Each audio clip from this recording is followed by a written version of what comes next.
wasn't the tractor's fault, it was my fault. And I want it to be useful. I have been, I feel, quite useful over a period of time. Today on Across the Fence, we celebrate the University of Vermont Extension's role in the founding of a national safety program for farmers, and we're going to learn about Vermont's commitment to giving farmers a hand up. Good afternoon and thanks for joining us. I'm Judy Simpson. On farms, safety is just as important as crops, the animals, and the land. The Center for Disease Control and Prevention reports that every day about 243 agricultural workers suffer a lost work time injury. 5% of these injuries result in permanent impairment. Vermont is a leader in providing disabled farmers and their families with the help that they need, and often at little or no cost. Joining me today is George Cook with the University of Vermont Extension. For over 3 decades, George has been helping farmers to stay safe and get the help they need. Welcome back. It's great to see you. Thank you. How has accident prevention and farm safety in your time with UVM Extension evolved? I think we've always done farm safety. We've been, I think, increasing the emphasis on youth safety because, you know, as when I was a kid, farm kids want to work on the farm. They want to help out. So that has also led us to increase tractor-related safety, tractor safety for the youth as well as adults. And a newer program that we have is our rebate for ROPS, where we've been able to provide assistance putting a ROPS on an older model tractor, over 180 here in the state of Vermont since September of 2010. Let's talk a little bit about the first program that you mentioned in farm safety education for the younger generation, which is really important because it gets them right at the beginning of their farming careers and teaches them how important the safety aspect is. Yes, I've taught many tractor safety courses over the years, and in recent years we've been working more closely with the Vermont 4-H program, and Liz Kenton has taken on leadership there, and so 4-H is actually taking the lead in conducting and running the tractor safety certification programs. And the good thing about that is the kids get back on the farm and they show their parents exactly what they should be doing. The kids can be great teachers for the parents, much better than me. Let's talk about ROPS too. What does that stand for? That's a rollover protective structure. That's the roll bar. On many tractors, tractors that you see a fully enclosed cab, that cab is actually integrated into the structure of the tractor. That is the rollover protective structure, and going along with that is always a seat belt. And one of the problems is that farm tractors tend to last for generations. Many built before those were required structures. That's right. If you get before the 80s, mid-70s, most tractors did not have a rollover protective structure on them. There was no roll bar, no seat belt. And so that's what this program has enabled us to do, is provide rebates to assist farmers putting a roll bar with seat belt on the older model tractors. And some of the oldest ones that we have been able to assist like the early 50s Ford 9N and Ferguson 30s and some of those. And so tell me a little bit about how important or how often a tractor can roll. I mean, you look at a tractor, it looks like it's a pretty steady piece of equipment, but it can be very dangerous. They are very stable on the ground for the most part. You know, they have weighted tires. We have extra weights on them to keep them stable, but you know, they are top heavy.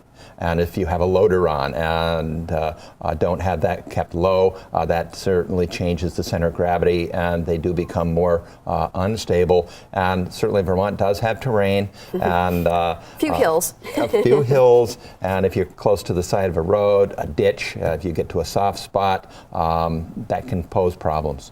Well, what's the Agrability program and how does it help farmers? The Agrability project, we're part of a national program. There are 22 states that have an Agrability project in them. And Agrability works with farmers with disabilities, helping them to maintain their job, maintain doing what they love to do.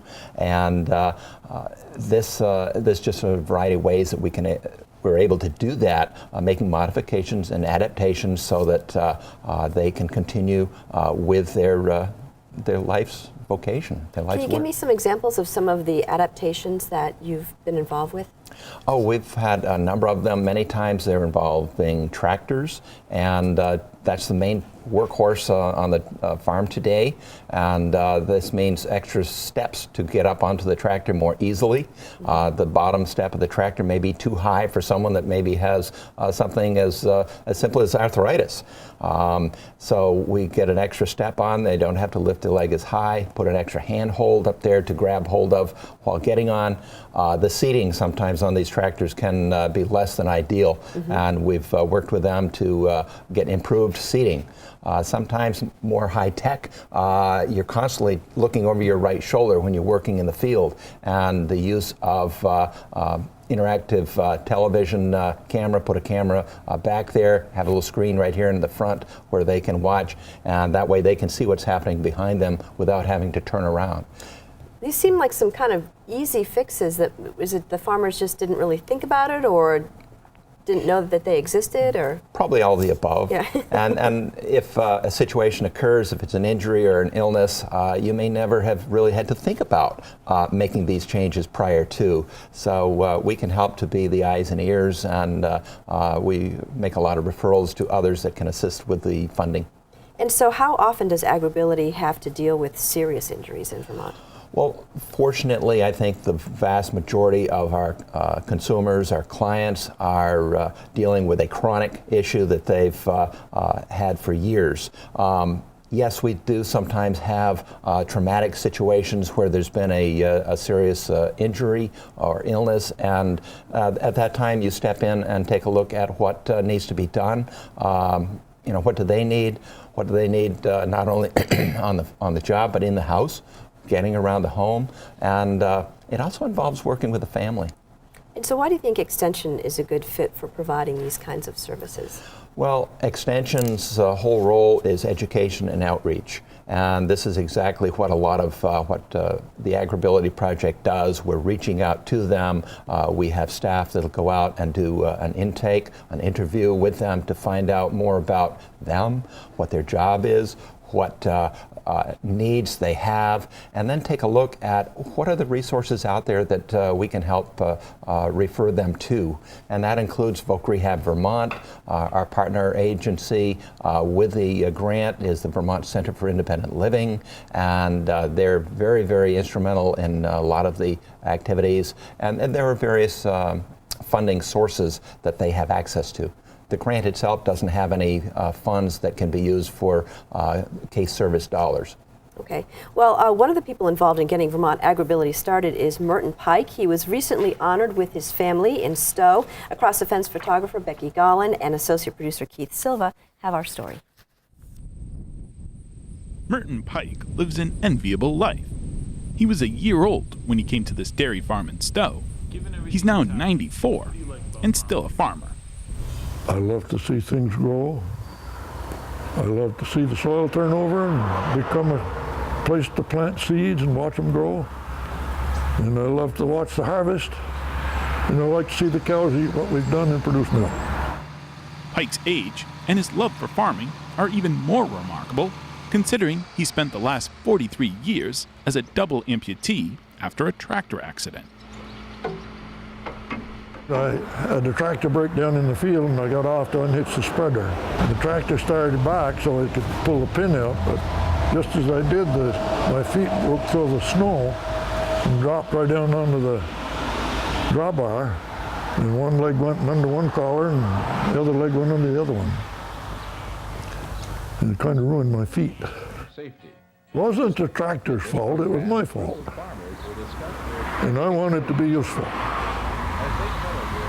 And I have been, I feel, quite useful over a period of time.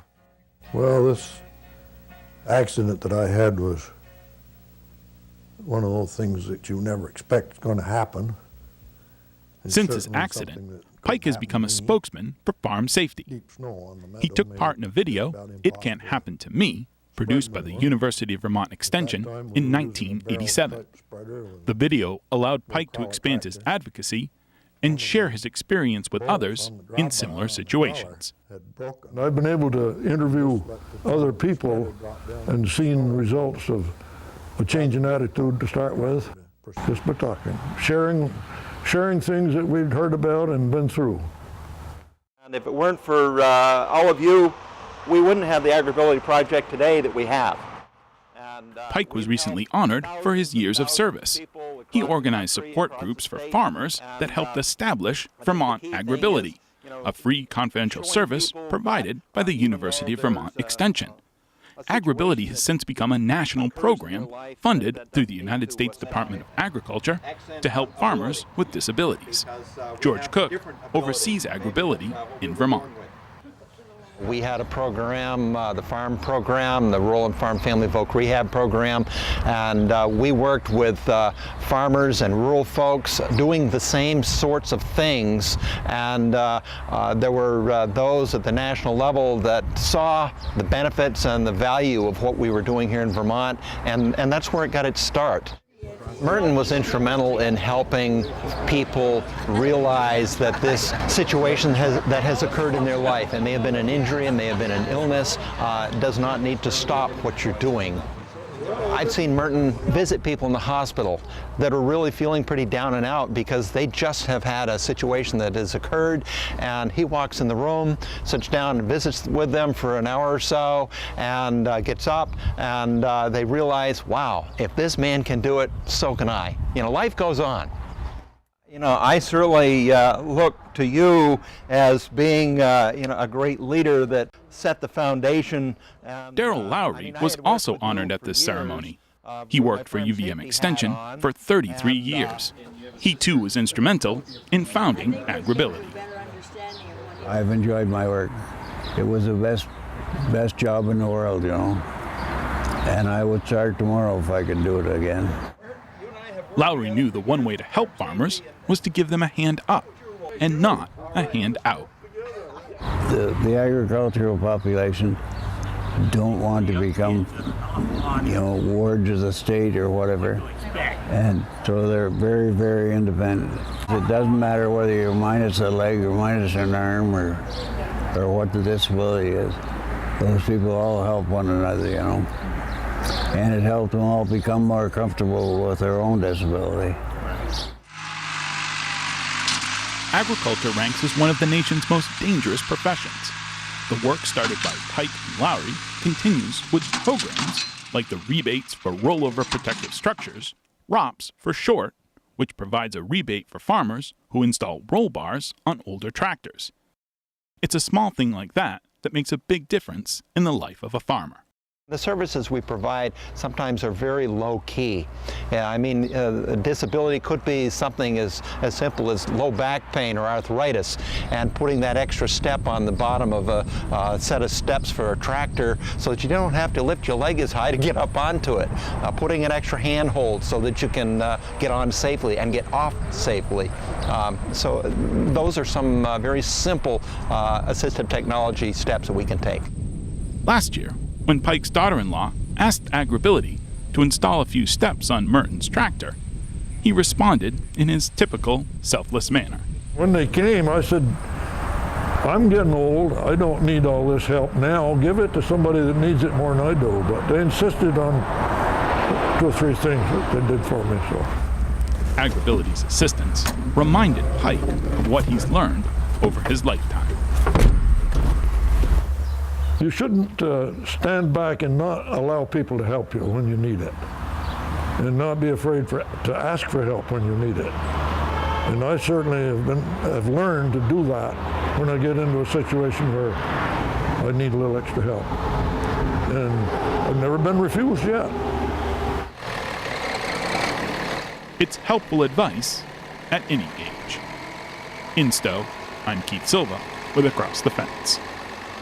Now, George, you've got an event coming up in August to promote Vermont Agrability. Tell us a little bit about that. Yes, we've put together a Vermont Agrability Field Day. This is a catered field day on August 20th, put on by UVM Extension and VCIL. This is open to all farmers, agricultural workers, anyone interested in learning more about farming with a injury, an impairment, a chronic illness.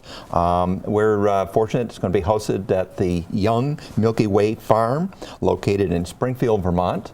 And we realize that many farmers struggle with arthritis, hip replacements, amputations, other conditions that make farming harder than it started out being.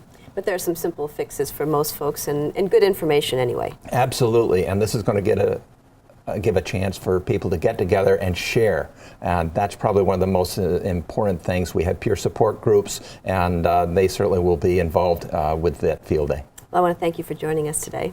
Thank you. I'm glad being here. That's our program for today. I'm Judy Simpson. We'll see you again next time on Across the Fence.